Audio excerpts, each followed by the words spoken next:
So you mentioned something about the connection. And I Mm. think what people appreciate the most about you and your ability to teach is teaching that connection, and how that has translated into some of your other work, such as coaching and being able to help people get over rejection and establishing connection. So just tell me a little bit more about that, because I think that's a really interesting thing that applies to all facets of life, not just dance. For sure. So salsa, one of the things that I learned from it was, of course, there's a lot of moves that we learn. You know, there's tons of things that you kind of have to understand about the dance, with the timing, with the music, with the steps, with what the follower is supposed to do when certain things happen, and how the leader is supposed to execute those moves. But what I found actually was there isn't, you can learn the moves, but it's when you focus on that connection with somebody that you truly become a good lead and you truly become a good follower. And the connection to me is really a matter of having a conversation, a nonverbal conversation.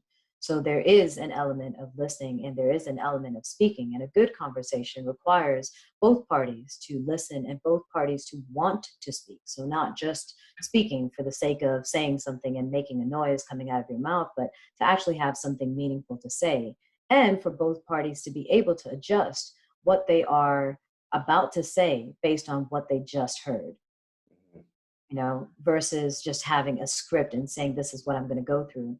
And so that connection aspect of it with salsa on the dance floor is something that I started to see how I could apply that to everything else. So when it comes to public speaking, it's the same concept. I do have an idea of what I want to go out and say. I have an idea of the message I want to give, but it's often transformed as I go just because of the feedback that I'm getting from people. Same thing when it comes to teaching.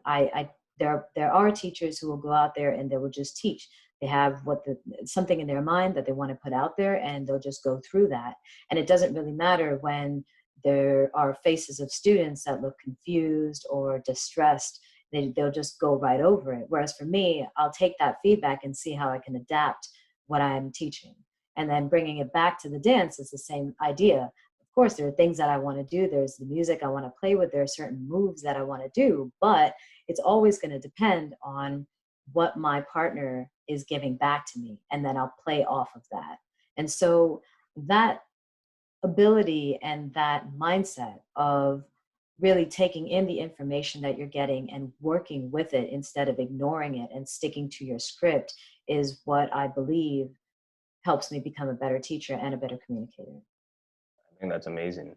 Do you feel that because you focus on intent and connection, like more so than anything else, that it's easier for you to overcome obstacles or rejection?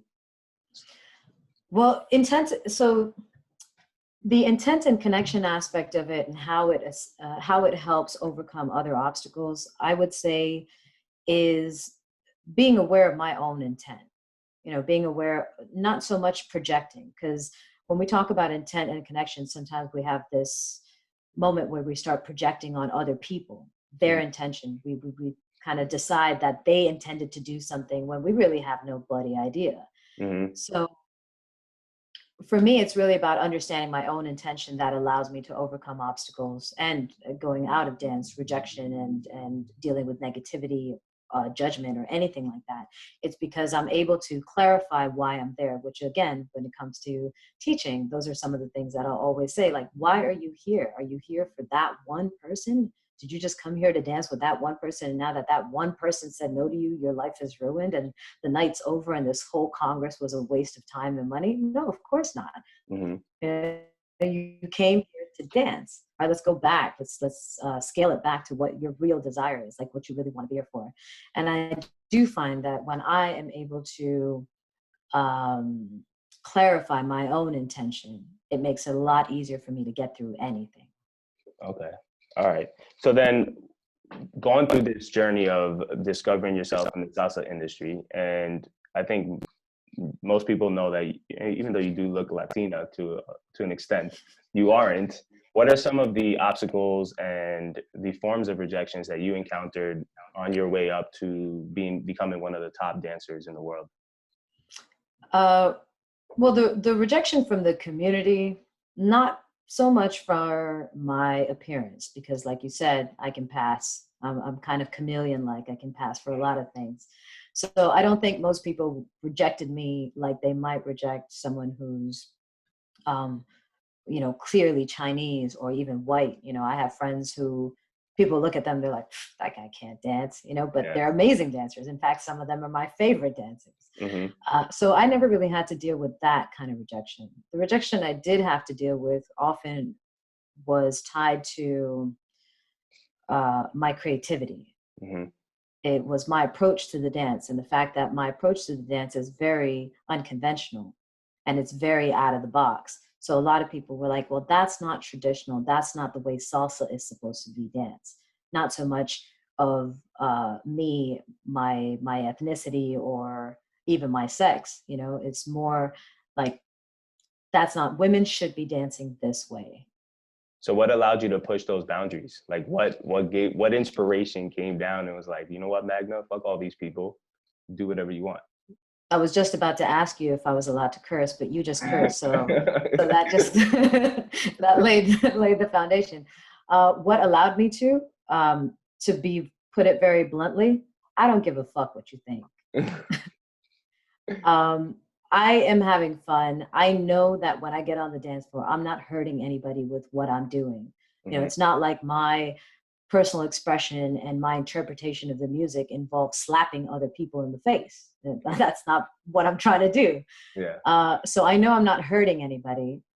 And as long as what I'm doing doesn't like directly impact someone in a negative way or intentionally impact someone in a negative way, I'm going to continue to do what I do. And then also, when I look at kind of the evolution of the dance as well, when I think about the fact that we've got this music that's so rich and so diverse, and so many people dance superficially on it, not Hmm. with it, I'm like, well, how are you going to be upset at me for actually dancing to the music?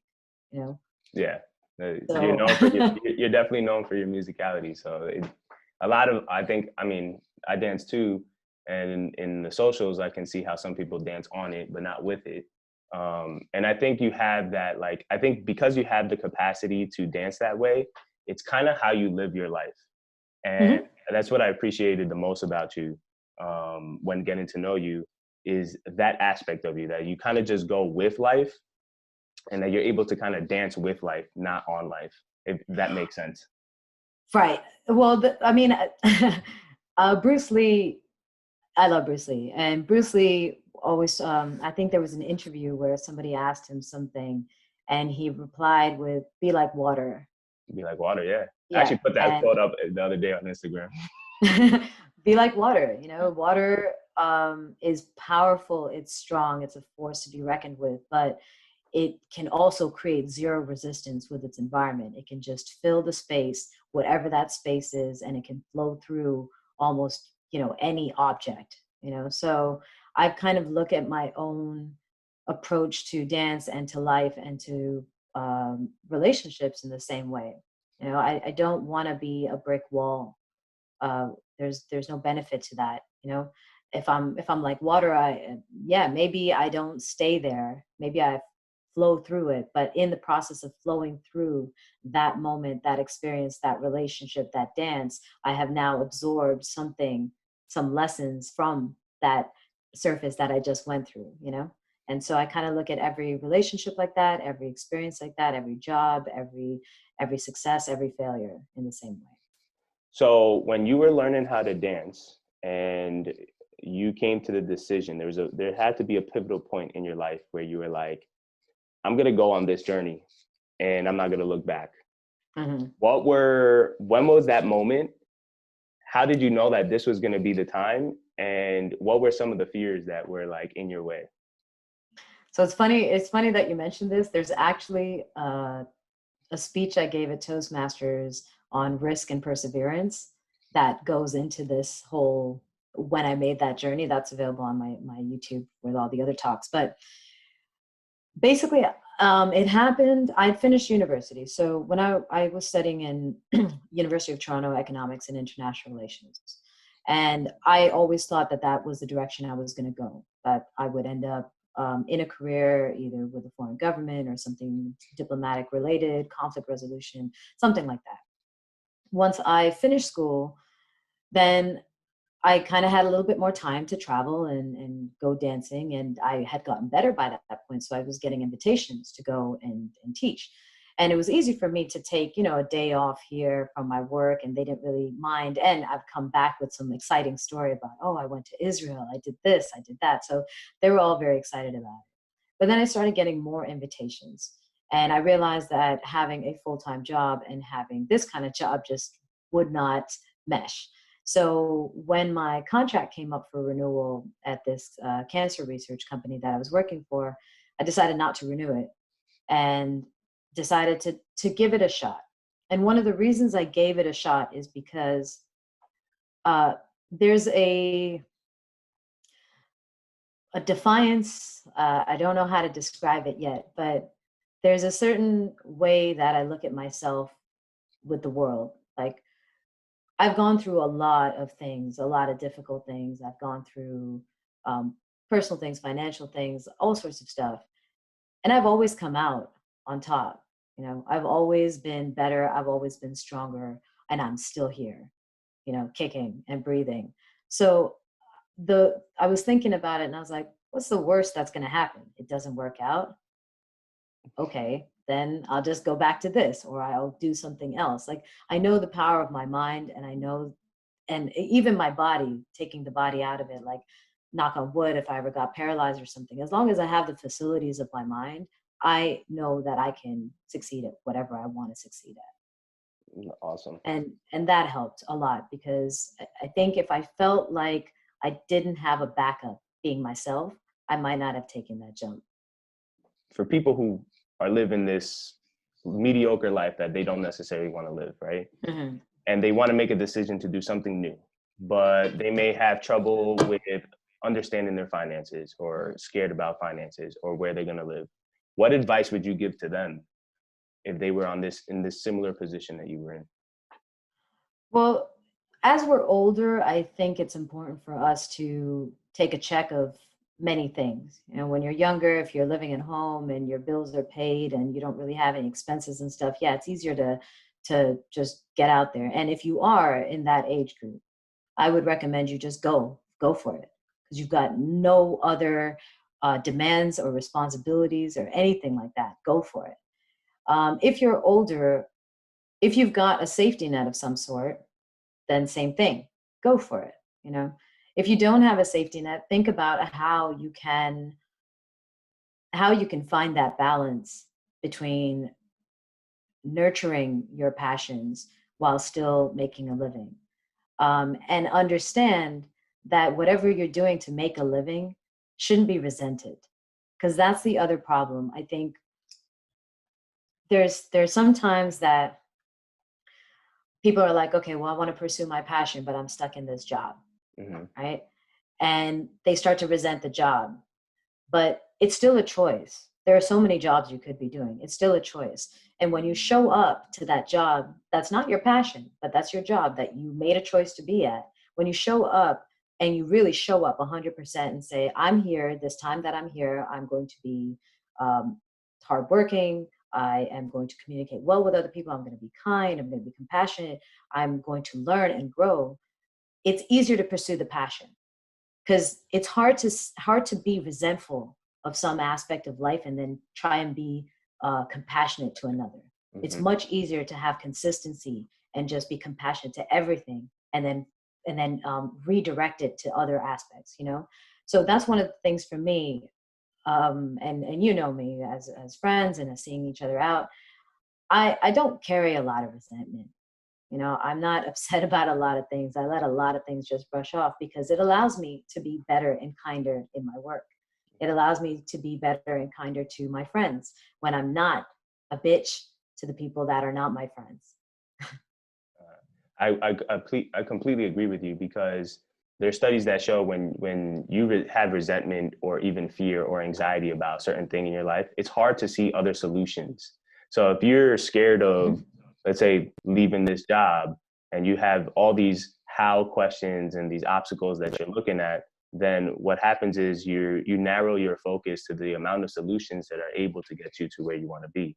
Right. So I think that's a great takeaway that you have, is just showing compassion to just the things that maybe you're not enjoying right now, but you can still learn from. Because the job that teaches you how to communicate better or read more or present skills, whatever it is, can be transferred to something else. Right. There's always something that we can take away. I think it is a lack of curiosity and open-mindedness that prevents us from seeing all of those lessons and all of the ways that we can grow.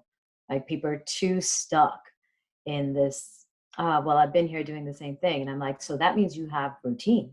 Mm-hmm. That means you have a system. That's amazing. You need those things. You have a skill.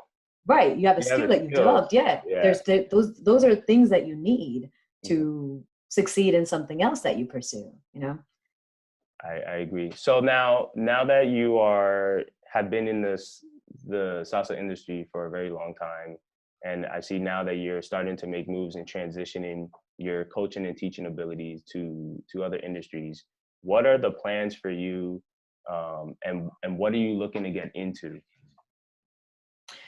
Well, I would like to, instead of get into, I'd like to get out of my apartment.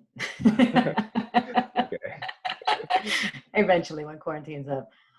Public speaking is actually the direction that I want to go into. And the reason I want to go into that is because, like I said, there's so many things that I've found through salsa about communication, about relationships, about how to have effective conversations, how to, without using the negative connotation attached to this word, but how to manipulate moments, and I've learned so much, and I write a lot. I take tons of copious notes on whatever pops into my head. So I have these lessons that I think other industries outside of dance would benefit from, whether they're in sales, whether it's a CEO to an employee, whether it's relationship coaching, whether it's life coaching or anything. There's so many lessons that I've gotten out of dance that I think I can provide a unique perspective to other people to help them understand and benefit from the same lessons. So public speaking is the direction I want to go. It's the direction I've been slowly stepping into. Yeah. The one thing that I also admire a lot about you is your ability to explain connection. And I think that for anybody that's deciding to do a career change or start a business or go into dancing or whatever the case may be, I think establishing connection and being able to communicate effectively is probably the most important thing that you have to do. Of course.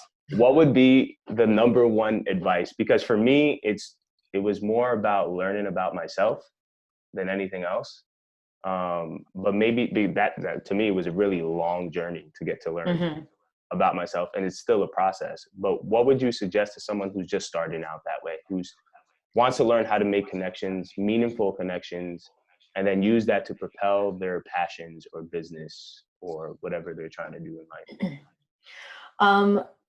The best advice I could give, and it's one that I use constantly, is be curious.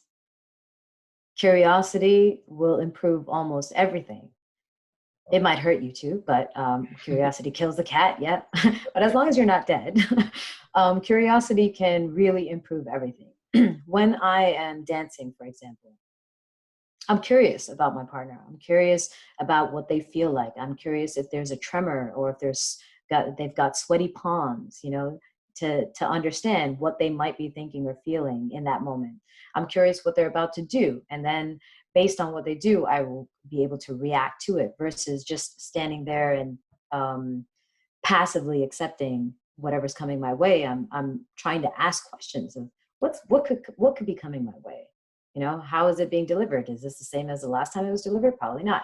What are all the other things that are happening around me? Who's walking? Are they walking into this dance right now? Are they going to be walking parallel to it? Is the thing that my partner is about to do going to send me into that person? What about the other couple next to me? And just asking questions and being curious about how things are operating around you helps you increase your awareness of yourself, whoever's around you, and your environment, but it also helps increase your ability to react quickly to stimuli. That's interesting. And that develops your ability to respond to things as well. And so in communication, for example, if you're just having a conversation with someone, it's good to ask questions, just keep on asking questions, because you also, it's not just that you get information about that person, but you start to understand how they communicate. And in that way that you keep hearing the way they communicate, it starts to permeate through your own mind and through your mouth. And then you can start to communicate with them in the same way. For example, depending on who I'm speaking to, I might be speaking very properly, or I might be like, yo, yo, yo, Yeah. But that comes out of asking some questions and listening and paying attention and being curious about somebody else. Same thing with a job. You get a job, and maybe it's something as simple as, I don't know, just being a cashier, at a grocery store or something.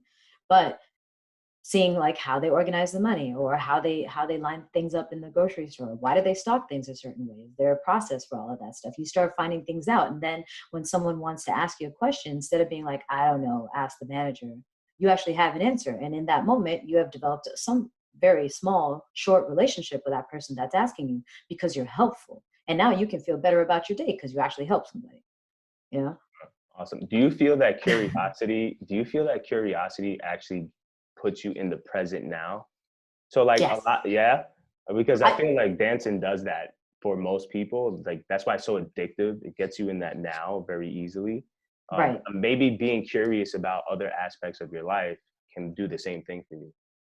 Yeah, I would say curiosity is twofold. Like there's an element of it that keeps you present for sure, because you're taking in all of the information around you. But then there's also an element of it that's futuristic and past, because part of the processing of information that you have in front of you in the moment requires us to just kind of compare it to whatever we know. So that's going back into the past.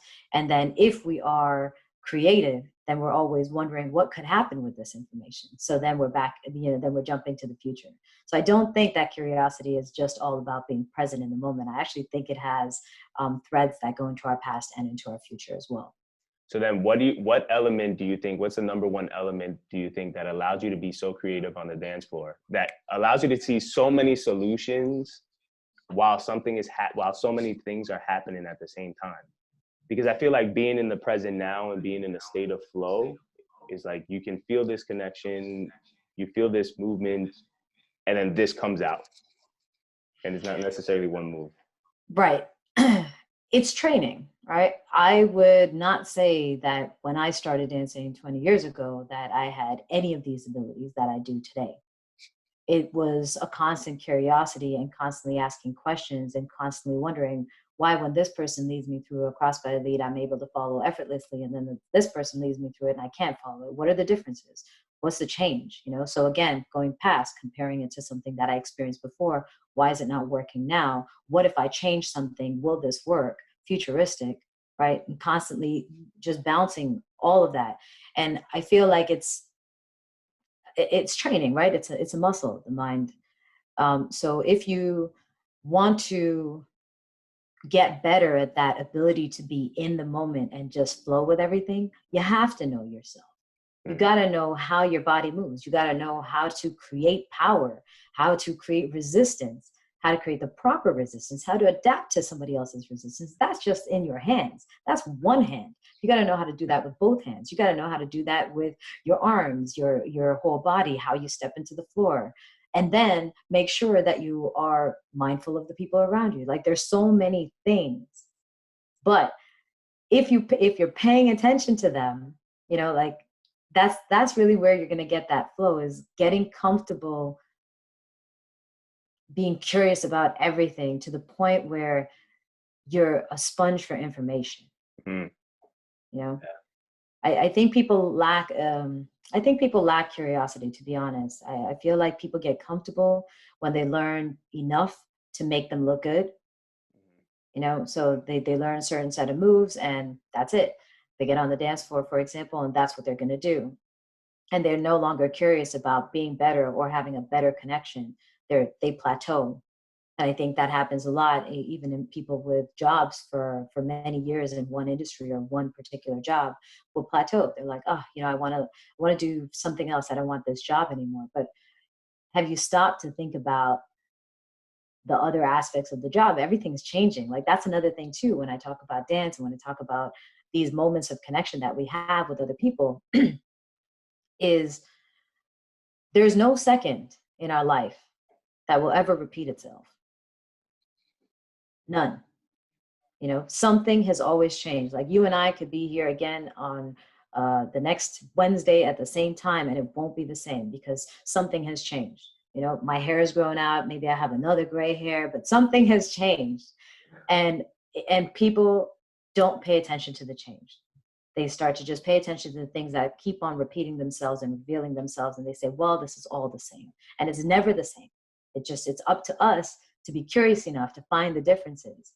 And then all of a sudden we have a renewed passion for the same thing, right? Because again, going back to like dance, right? We get into dance because we love the dance. We get addicted to it. But then we start to feel like, it's the same old, until you realize it's not. And then you get addicted to it again.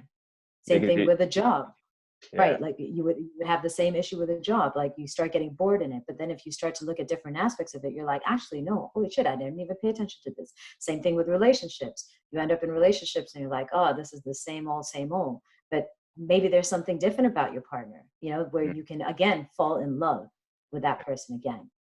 It's the nuances of everything that you're doing, is looking at that. And I think you mentioned something pretty interesting when you talked about curiosity, is that you compare to the past, but you don't necessarily stick yourself to it. Right. Like, and you're not necessarily sticking yourself to the future. Like, you're using them as sources of information to kind of learn about the person or the situation, but it seems like you're not using them as like the foundation of whatever it is that you're trying to accomplish. It's more so like, I'm going to use the information to find out what else I can make out of this. Right. It's in kind the of present like moment. being in the present moment. It's kind of like your cooking style. It's Yes, like, what can I put in here? Right. I That's think what everyone's always like, wait, what did you just post on Instagram? What combination? Exactly. I see some of your posts and I'm like, what concoction is this? But it's pretty interesting that you do that. Stephen Kotler talks about it in his book. He talks about curiosity in the book Flow. And he also talks about training, what you mentioned, which is, he says Navy SEALs have a slogan where they say, you don't rise to the occasion, you fall back to your training. And I think that learning is something that is very important, to be able to expand your horizons when you're especially doing something new. And it's actually funny that you bring that up about the falling back to the training. I'm doing this quarantine fitness thing every day, 10 a.m. And trust me, sometimes I'm like, I really don't want to do it.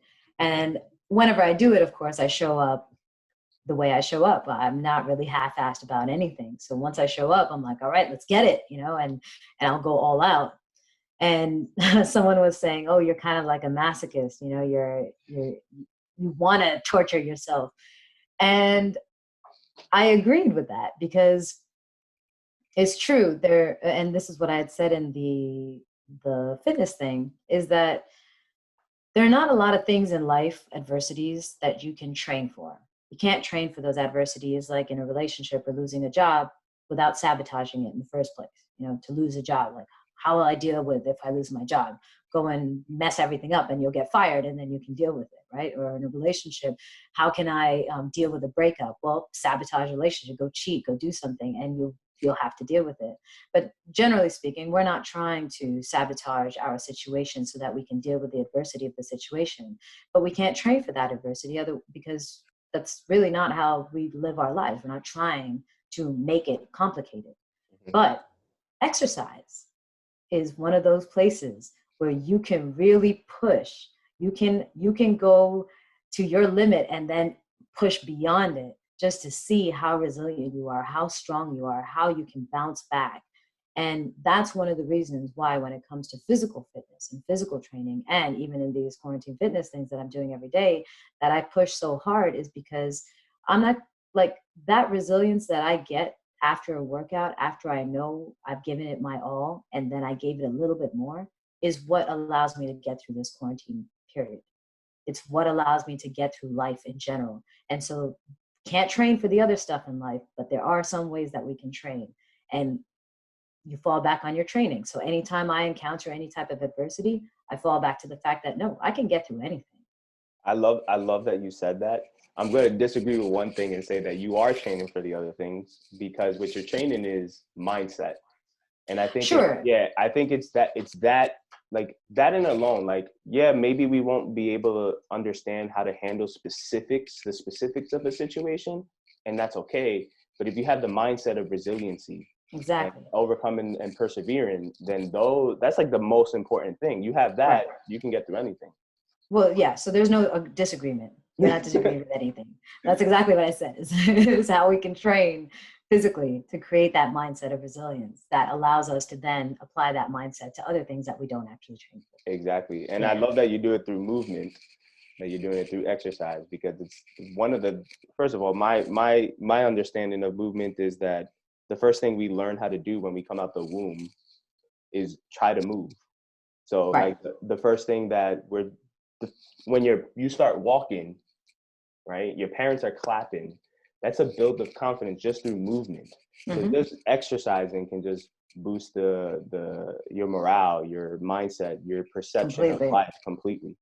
Yeah. All right. So before I start wrapping this down, I want to know, because typically what I give my audience is, what are some things that you do every day that's in your routine that allows you to build that mindset, that resiliency, and this progression to building the reality that you want in your life? At the moment, this fitness thing, definitely. Okay. Generally, I do try and journal. I don't do it as often as I like. But I used to force myself to do it every day. And then I realized that the forcing defeated the purpose of like, yeah, kind of letting things come out naturally when they needed to come out. But journaling once in a while. Fitness is a huge thing for me. I need to have fitness in every day of my life, just because, again, that's really where I can push myself and physically do something that then challenges my mind to overcome the physical. And that carries me through my day. The other thing I would say is much of what I do in life, and also what I've learned about myself through having a career teaching, is I find the greatest reward in helping other people. And I realize sometimes I put a lot of pressure on myself to do a lot. You know, how can I give like the greatest value? And sometimes it's not about that. Sometimes it's about something as simple as being there for a friend, you know, talking something out with somebody, and helping one person is just as rewarding as helping 100 or 400 or whatever in a workshop, you know.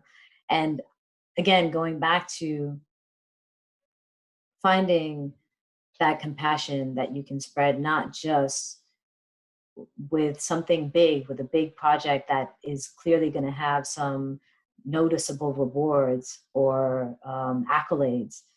It's about finding that enjoyment and the compassion for like every person, because it's through my desire to help a single person that I'm able to help many. But I think if I was trying to help many and only many, I don't know if I'd be able to help a single person. I love it. All right, so last two questions before we end.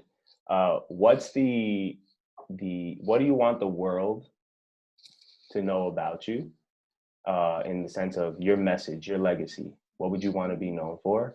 And where can people find out more information about Magna? What would I want the world to know about me? I would want them to know that I always showed up.